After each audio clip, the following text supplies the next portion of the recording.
డిసెంబర్లో ఆర్ట్స్ కళాశాల వద్ద సభ పెడితే నేను వస్తా అన్నారు సీఎం రేవంత్ రెడ్డి. అన్ని పనులు మంజూరు చేస్తా అన్నారు. ఒక్క పోలీసును కూడా క్యాంపస్లో ఉంచొద్దు.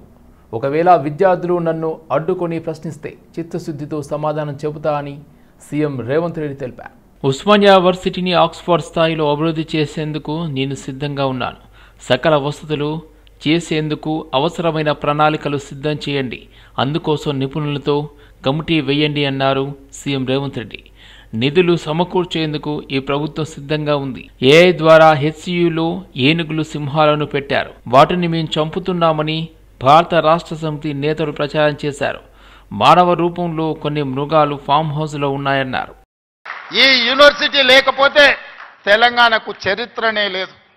తెలంగాణ చరిత్రను నిక్షిప్తం చేసే యూనివర్సిటీ ఉస్మానియా యూనివర్సిటీ. తెలంగాణ పదానికే ప్రత్యామ్నాయం ఉస్మానియా యూనివర్సిటీ.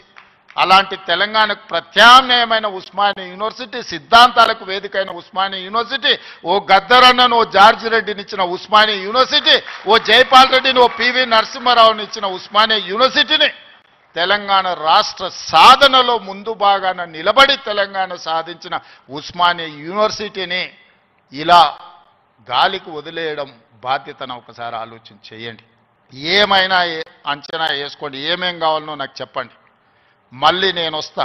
ఠాగూర్ ఆడిటోరియం కాదు, ఠాగూర్ ఆడిటోరియం కాదు. మా వీసీ గారికి, మా పోలీస్ సిబ్బందికి చెప్తున్నా, ఆ ఎల్లో నేను వచ్చిన రోజు క్యాంపస్ లోపల ఒక్క పోలీసు కూడా పెట్టకండి. ఏ విద్యార్థులు ఏ నిరసన అయినా తెలపనియండి. నిరసన తెలిపే స్వేచ్ఛ కూడా వాళ్ళకి ఇద్దాం. ఆర్ట్స్ కాలేజ్ ముందు మీటింగ్ పెడతా, మీకు కావలసిన 100 కోట్ల నిధులు ఇస్తా. మళ్ళీ మీటింగ్ ఆర్ట్స్ కాలేజ్ దగ్గరనే, అక్కడ ఇక్కడ కాదు.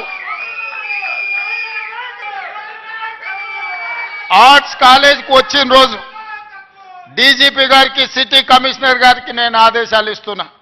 ఒక్క పోలీస్ కూడా క్యాంపస్ లోపల ఉండొద్దు. నేను వస్తా. కష్టపడి సాంకేతిక నైపుణ్యంతో ఏఐ తెస్తే ఏఐ పెట్టి సెంట్రల్ యూనివర్సిటీ దగ్గర ఏనుగులు సింహాలు ఉన్నాయి, వాటిని మేము చంపుతున్నామని పెట్టారు. తెలంగాణలో ఏనుగులు అనేటివే లేవయా, సింహాలు అనేటివే లేవు.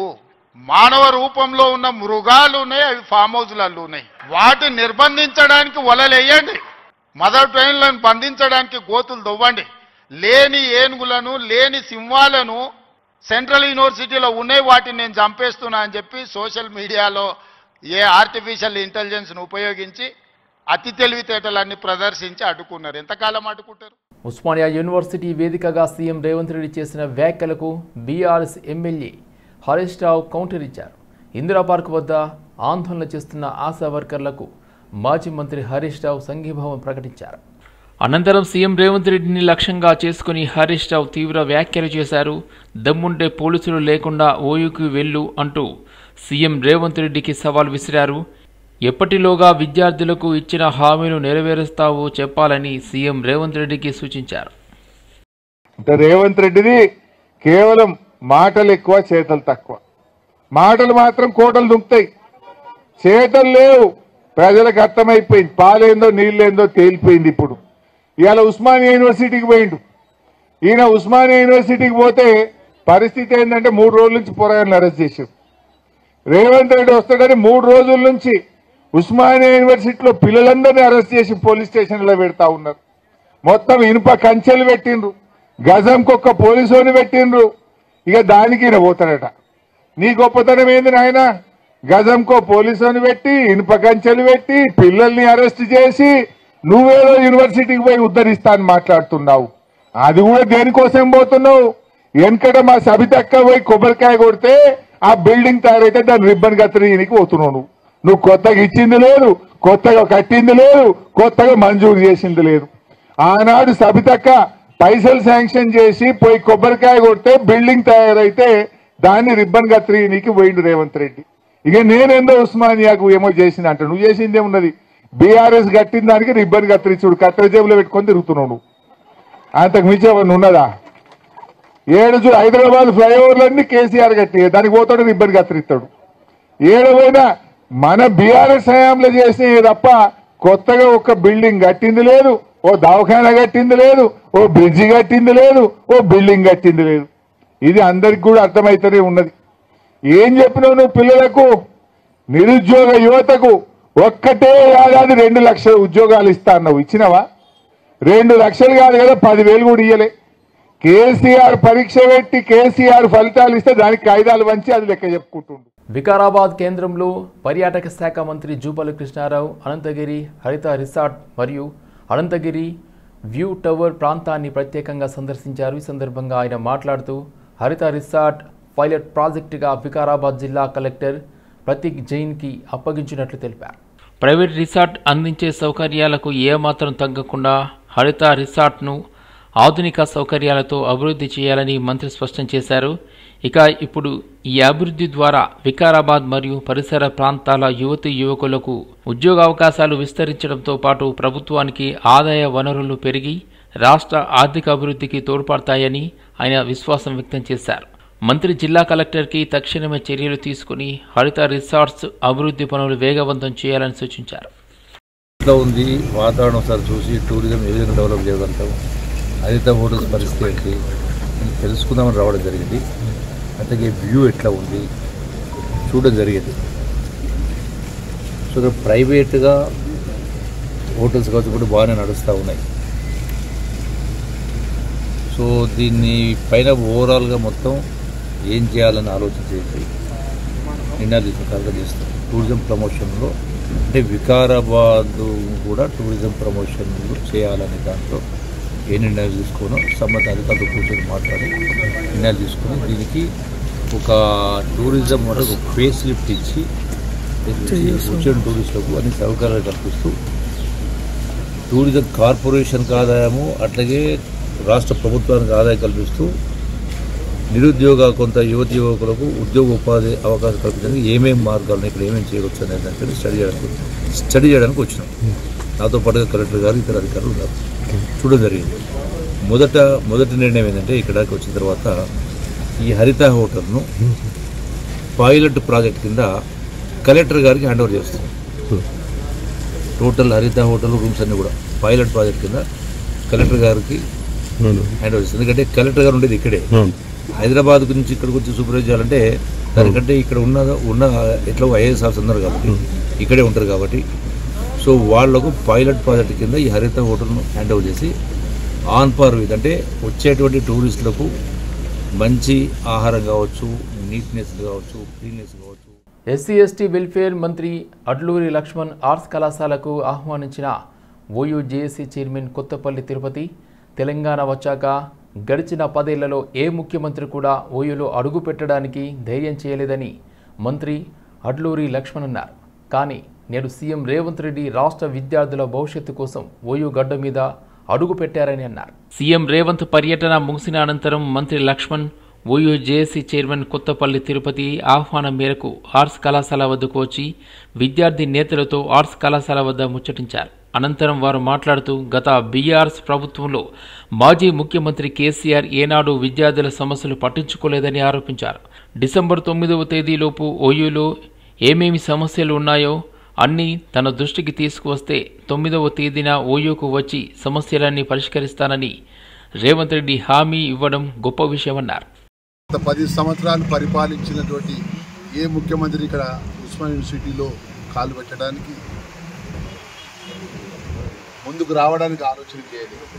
ఆ రోజు ఉద్యమంలో ఉస్మానియా యూనివర్సిటీకి సంబంధించిన విద్యార్థులు వారి జీవితాన్ని త్యాగం చేసి వారి జీవితాన్ని బలిదానం చేసి మన రాష్ట్రం వస్తే మా విద్యార్థుల భవిష్యత్తు బాగుంటుంది అని చెప్పి ఆలోచన చేసి ఎంతో కష్టపడి తల్లిదండ్రులు చదువుకోవాలని తల్లిదండ్రులు నమ్మకం పెట్టుకున్న ఆ విద్యార్థులు యూనివర్సిటీలో చదువుకున్న విద్యార్థులంతా కూడా ఉస్మానియా యూనివర్సిటీ విద్యార్థులంతా కూడా తెలంగాణలో ముందు వరుసలో ఉన్నటువంటి పరిస్థితులు 2014 నుంచి 23 వరకు రాజ్యం వెళ్ళినటువంటి పరిపాలించినటువంటి మాజీ ముఖ్యమంత్రి కానీ అప్పుడున్న ప్రభుత్వంలో ఉన్నటువంటి వారు ఎవ్వరు కూడా విద్యార్థుల భవిష్యత్తు పట్టించుకోలేదు. ఒక ముఖ్యమంత్రి హోదాలో యూనివర్సిటీ రావాలి, యూనివర్సిటీ కష్టసుఖాలు తెలుసుకుందామంటే కూడా దానికి కూడా ధైర్యం లేదు. ఈరోజు గౌరవ ముఖ్యమంత్రి వారు ఒక దళిత బడుగు వర్గాల బలహీన వర్గాల అన్ని వర్గాలకు ఒక మంచి చేయాలనే సంకల్పంతో మా ఉస్మానియా యూనివర్సిటీ గడ్డ మీద చదువుకున్న పిల్లల భవిష్యత్తు కష్టసుఖాలు నేరుగా తెలుసుకుందామని చెప్పి అది ఏదేమైనా కానీ అని చెప్పి ఈరోజు 20 సంవత్సరాల తర్వాత ఈ గడ్డపై అడుగుపెట్టి ఠాకూర్ స్టేడియంలో సుమారు ఈ విశ్వవిద్యాలయానికి ఉస్మానియా విశ్వవిద్యాలయానికి ఏదైతే తెలంగాణ కోసం త్యాగం చేసినటువంటి విద్యార్థులకు గుర్తుకు తెచ్చుకుంటూ ఈ తెలంగాణ ఉద్యమం వచ్చిందంటే తెలంగాణ రాష్ట్ర ప్రజల యొక్క ఏ కష్టం వచ్చినా ఉస్మానియా విద్యార్థులు అటు చదువుకుంటూ ప్రజలకు ఫార్మల్గా అంటే భవిష్యత్తులో మీరు పెద్ద ఎత్తున ఇంజనీర్లతో higher education secretary principal secretary గారితో అధికారులతో అంచనాలు తయారు చేసుకొని రండి. ఓట్ చోరీ అంటూ కాంగ్రెస్ నేతలు చేస్తున్న ఆరోపణలకు Telangana BJP chief Ramachandra Rao strong counter ఇచ్చారు. సోమవారం ఆయన మీడియాతో మాట్లాడుతూ ఓట్ చోరీ కాదు, కాంగ్రెస్ అగ్రనేత రాహుల్ గాంధీ బ్రెయిన్ చోరీ అయిందని విమర్శించారు. కాంగ్రెస్ పార్టీ అబద్ధాల ఒక ప్రచారంలో దానికి తల్లి. Congress party is mother of all life. అబద్ధాలు మాట్లాడుతూ ఉన్నారు. ఈరోజు ఇక్కడ ఏంటో చెప్పారు, ఇక్కడ స్థానిక నాయకుడు ఒక రూలింగ్ పార్టీ అధ్యక్షుడు మహేష్ గౌడ్ గారు చెప్పారు ఓట్ చోరీతోనే బీజేపీ గెలిచిందని. అయ్యా మహేష్ గౌడ్ గారు, మీరు బహుశా రాహుల్ గాంధీ గారిని అడిగినట్టుంది, అందుకే ఆ ఓట్ చోరీ చెప్తున్నారు.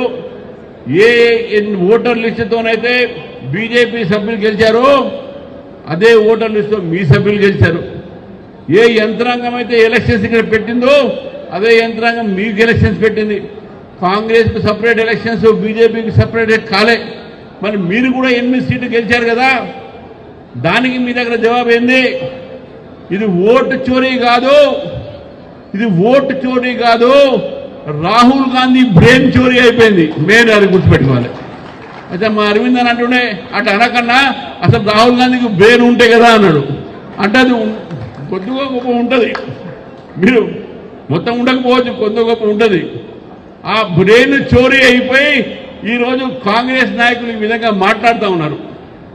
ఈ ఓటు చోరీ ఇవన్నీ కూడా వారు అన్నట్టు ఇది ప్రజల ఒక సమస్యను తీర్చలేక వాళ్ళ ప్రభుత్వాలు ఎక్కడైతే ఉన్నాయో వారి ప్రభుత్వంలో ఉన్నటువంటి ఒక పరిస్థితులను పెట్టుకొని వారు దారి మళ్లించే ప్రయత్నం చేశారు. డైవర్షన్ పాలిటిక్స్ మాత్రమే. ఉస్మానియా యూనివర్సిటీలో సీఎం రేవంత్ రెడ్డి సొల్లు పురాణం మాట్లాడారని ఎమ్మెల్సీ దాసోజు శ్రవణ్ కుమార్ విమర్శించారు. సోమవారం బీఆర్ఎస్ భవన్లో మీడియా సమావేశంలో ఆయన మాట్లాడారు. మాకు గడ్డం ప్రసాద్ గారు, వికారాబాద్ శాసనసభ్యులు, స్పీకర్ గారు వ్యక్తిగతంగా నాకు అన్నలాంటి వాళ్ళు. బీఆర్ఎస్ పార్టీలో ఉన్న చాలామంది కీలక నాయకులకు, పెద్దలకు, అందరికీ కూడా ఆయన అంటే చాలా ఆప్యాయత, ప్రేమ, గౌరవం. మనవాడు అన్న, అందరివాడు మనవాడు అన్నటువంటి ఒక భావనే కాదు, నిజంగా కూడా స్పీకర్ అయిపోయి అందరివాడు అయిపోయాడు. Because if you become a speaker you are suppose to be constitutionally maintain the neutrality, non partisan, రాజకీయాలకు అతీతంగా ఉండాలి. కాబట్టి అందరివాడు అనేది భావన కాదు, నిజము అన్నటువంటి ఒక రీతిలో ఆయన స్పీకర్ కుర్చీకి వెళ్ళిపోయినారు. దురదృష్టం ఏంటంటే సావాస దోషాలను ఉంటాయి.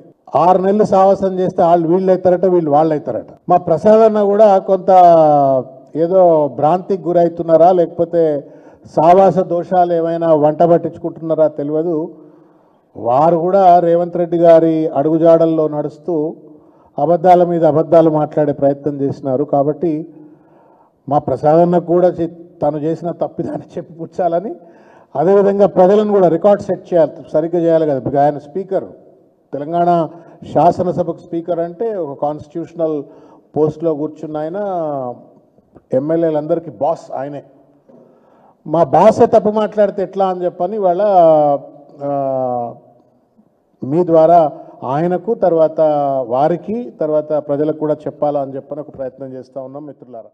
పశ్చిమ బెంగాల్లో ఉపాధ్యాయ నియామకాల కుంభకోణం సంచలనం రేపుతున్న వేళ అధికార తృణమూల్ కాంగ్రెస్ ఎమ్మెల్యే జీవన్ కృష్ణ సాహాను ఎన్ఫోర్స్మెంట్ డైరెక్టరేట్ అధికారులు అరెస్ట్ చేశారు. మున్షిదాబాద్ జిల్లాలో ఆయన నివాసంలో సోదాలు జరుగుతుండగా అధికారుల నుండి తప్పించుకునేందుకు ఆయన గోడ దూకి పారిపోయే ప్రయత్నం చేయడం కలకలం సృష్టించింది.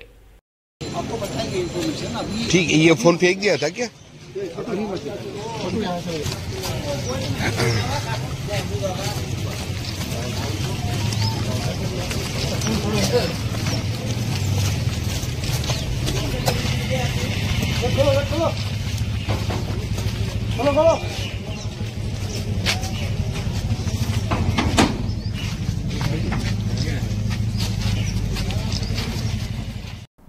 ఆర్టీఏ కార్యాలయంలో సేవలు స్తంభించాయి. విద్యుత్ స్తంభాలకు ఉన్న కేబుల్ వైర్లను తొలగించాలనే ప్రభుత్వ ఆదేశాల మేరకు కేబుల్ వైర్లను అధికారులు తొలగించారు. కేబుల్ వైర్ల తొలగింపుతో ఆర్టీఏ కార్యాలయంలో ఇంటర్నెట్ సేవలు నిలిచిపోయాయి. వందల సంఖ్యలో కార్యాలయానికి చేరుకున్న దరఖాస్తుదారులు తీవ్ర ఇబ్బందులను ఎదుర్కొంటున్నారు. కార్యాలయంలో పడిగాపులు కాస్తున్నారు. రేపటి నుంచి పునరుద్ధరించనున్నట్లు అధికారులు వినియోగదారులకు చెప్పడంతో అసహనం వ్యక్తం చేస్తున్నారు. వాహనాలకు సంబంధించిన పలు సేవల కోసం ప్రతిరోజు మణికొండ ఆర్టీఏ కార్యాలయానికి వేలాది మంది వినియోగదారులు వస్తుంటారు.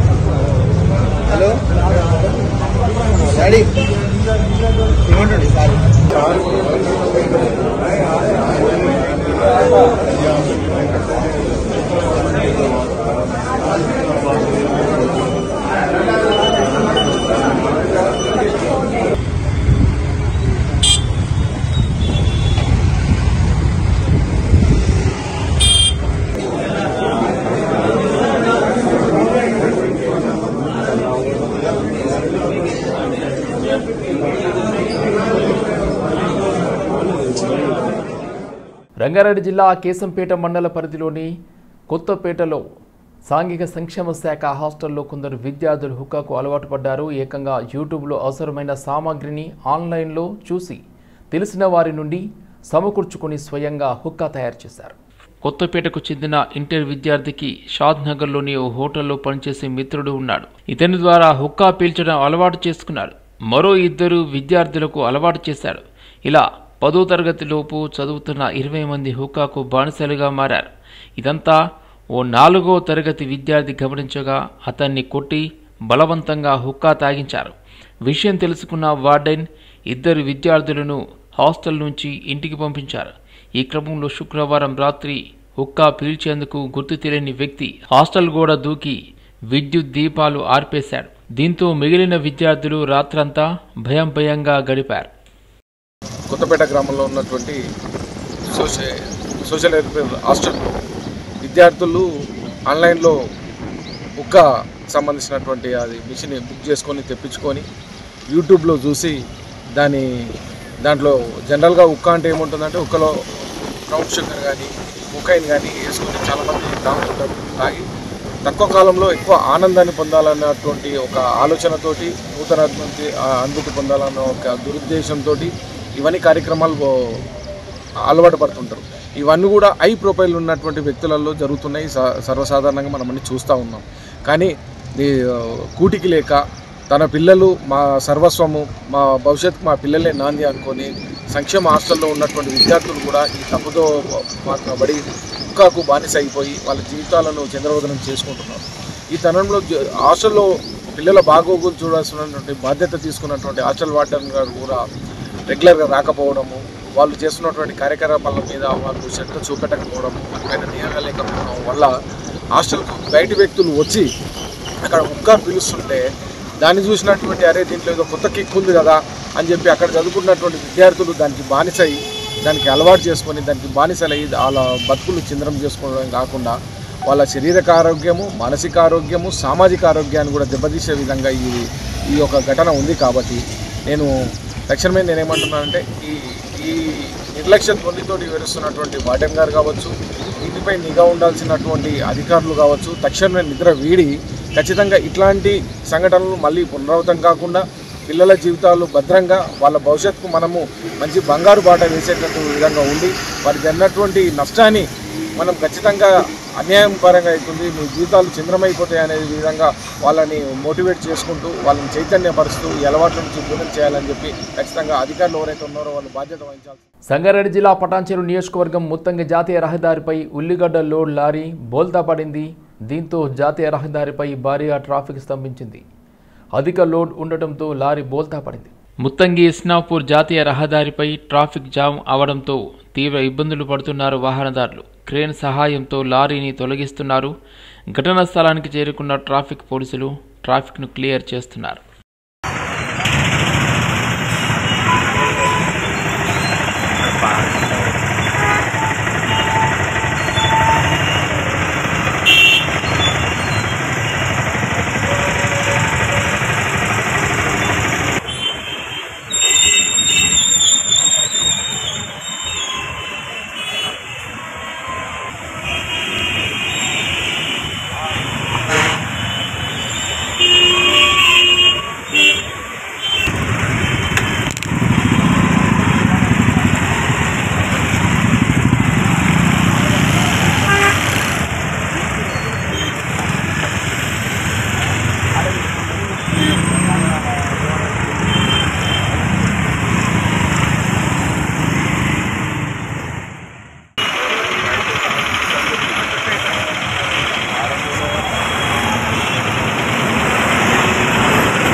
వికారాబాద్ జిల్లా కామారెడ్డిగూడలోని మహేందర్ రెడ్డి ఇంటి ముందు ఆందోళనకు దిగారు స్వాతి కుటుంబ సభ్యులు. న్యాయం జరిగేంత వరకు అక్కడి నుండి లేచేది లేదంటూ ఆందోళన చేశారు. నిందితునితో అంత్యక్రియలు జరిపించాలని బంధువులు కుటుంబ సభ్యులు డిమాండ్ చేస్తున్నారు. భార్య స్వాతిని భర్త మహేందర్ రెడ్డి ముక్కలు ముక్కలుగా నరికి చంపేశాడు. ప్రేమించి ఇష్టంతో పెళ్లి చేసుకుని అతి క్రూరంగా గర్భవతి స్వాతిని నరికి చంపడంపై గ్రామస్తులు ఆగ్రహం వ్యక్తం చేశారు. గర్భిణి అని చూడకుండా అతి కిరాతకంగా చంపేశాడు. ఇంతకుముందు మహేందర్ నా కాలేజ్ దగ్గరకు వచ్చి మీ అక్కకు పిచ్చిలేసిందని చెప్పిండు. నేనేం చేసిన నమ్మి బయటికి వచ్చిన. నేను కాల్ చూసినాక డౌట్ వచ్చింది. నేనేం చేసిన మా అక్కకు కాల్ చేసి నేను వస్తా అని చెప్పిన. మా అక్కకు కాల్ చేసి తిన్నావా అట్లా అట్లా అడిగి ఫోన్ కట్ చేసేసిండు. ఇంకా నేను ఈవినింగ్ వచ్చేసరికి మీ అక్కకి చెప్పకని చెప్పి మెసేజ్ పెట్టిండు. నేనేం చేసిన మా అక్కకు ఫోన్ చేసి ఇట్లా వచ్చిండు ఎందుకు వచ్చిండు అని చెప్పేసి అన్నా. అమ్మకి చెప్పాలా అని చెప్పేసి అంటే అమ్మకి చెప్పకు డాడీకి చెప్పక అని చెప్పేసి అన్నది. ఇంకా చెప్పి మా అక్క నువ్వు ఎందుకు పోయినావు మా చెల్లెల దగ్గర పోవడానికి కారణం ఏందని చెప్పేసి అడిగింది. అంటే ఏం చెప్పిండో తెలియదు. మా అక్క అప్పటికి ఇక చాలా ఏడ్చి వెళ్ళిపోయి హాస్టల్ ఉంది ఒక 4 days. మళ్ళీ తనే తొలికొచ్చి ఉంచిండు. ఇక అట్లా వేసిండు. చాలాసార్లు ఆమెను మస్తు కొట్టిండు సార్, మస్తు హింసించిండు. ఆమె ఎంత కొట్టినా ఎంత వేసినా సరే మంచిగా అంటే ఏదో మీరు మాటలకు ప్రేమ అయితే చూపించిండు. ఇక నమ్మించిండు, ఇక మోసం చేసిండు. ప్రేమించి పెళ్లి చేసుకున్న వాళ్ళు ఉన్నారు. ఇంత పూర్తి మునగాన్ని ఎక్కడ చూడలేదు. ఆ పిల్ల సరిగా వాడిని కూడా చంపాలే, చంపితేనే చికిత్స. కామారెడ్డిగూడెంలో చంపాలే, పేరు వెళ్ళాలి. సార్ మీకు దండం చేసి చెప్తున్నా, చంపాలే వాడిని. వాడు ఉండొద్దు భూమి మీద, వాడైతే ఉండొద్దు, వాడు బతకొద్దు. ఆ పిల్ల ఎట్లా చచ్చిపోయిందో వాడు కూడా అట్లనే చావాలి. అట్లా చస్తేనే మాకు కూడా మనిషి అంతుంటారు. సార్ మీరు కూడా మమ్మల్ని పెళ్ళాలని చేసుకున్నారు. మీరు గిట్లనే చేసిండ్రా? ఒకవేళ కోపం వచ్చి మొగని పెళ్ళని మొగడు తిడుతుండొచ్చు. తిట్టినంత మాత్రంలో నేను ఇష్టం వచ్చినట్టు చాకుతోటి నరుకుతావు, ఇష్టం వచ్చినట్టు కోస్తావు, కొండపోతావు, ముల్లెలు కడతావు, మూటలు కడతావు, ఏన్నో ఆగులో వాడేసి వస్తావు. అది నీ ఇష్టం వచ్చిన పని. అదే నీ అక్క నీ చెల్లెల్ని అయితే నువ్వు కుంటుంటివా?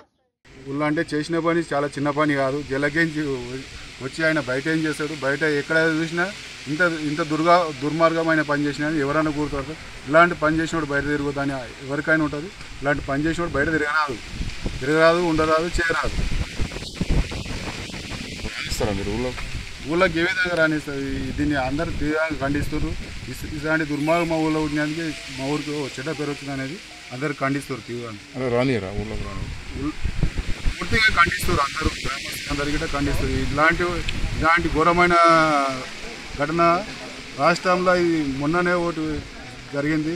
ఇలాంటి ఘటన జరిగిందని రాష్ట్ర వ్యాప్తంగా ఈ విషయం విడడం జరిగింది. ఎవరు కూడా వాడిని ఇలాంటి ఇన్సిడెంట్ చేయమని చెప్పలే. అది జరిగింది సంఘటన. జరిగిన దానికి ఏదో చట్టపరంగానో ఇంకా వేరే పరంగా శిక్షలు ఉన్నాయి, వాళ్ళు చూసుకుంటారు. మేము ఏదైతే ఈ కార్యక్రమం చేపియాలి. ఎందుకంటే గ్రామంలో పెట్టడం మంచిది కాదు ఇది. ఎందుకంటే ఎవరికైనా మంచిది కాదు కదా సార్ ఇది ఏదైతే అంత్యక్రియల కార్యక్రమము ఎక్కువ రోజులు ఎవరు పెట్టరు. ఇది చేపియండి. వాళ్ళని వెళ్ళేయనిక మేమెవరం? మా చట్టంలో మా చేత చట్టం ఉన్నదా? ఇప్పుడు వాడు రక్షణ కోరిండు పోలీసు వాళ్ళను, మేము రక్షణ కోరినాం. అమ్మాయి తరఫున గ్రామస్తులు రక్షణ కోరిండ్రు, వాని ఆత్మరక్షణ కోసం వారి రక్షణ కోరిండు. ఇప్పుడు జరిగే కార్యక్రమం కావాలి. అటువంటి వాళ్ళు చట్టాలు ఏం చేయాలంటే అతనికి మరణ శిక్ష విధించాలి. ఎందుకంటే రేపు పొద్దుగాల చాలా అమ్మాయిల మీద కానీ వేరేళ్ళ మీద కానీ అఘాయిత్యాలు జరుగుతున్నాయి.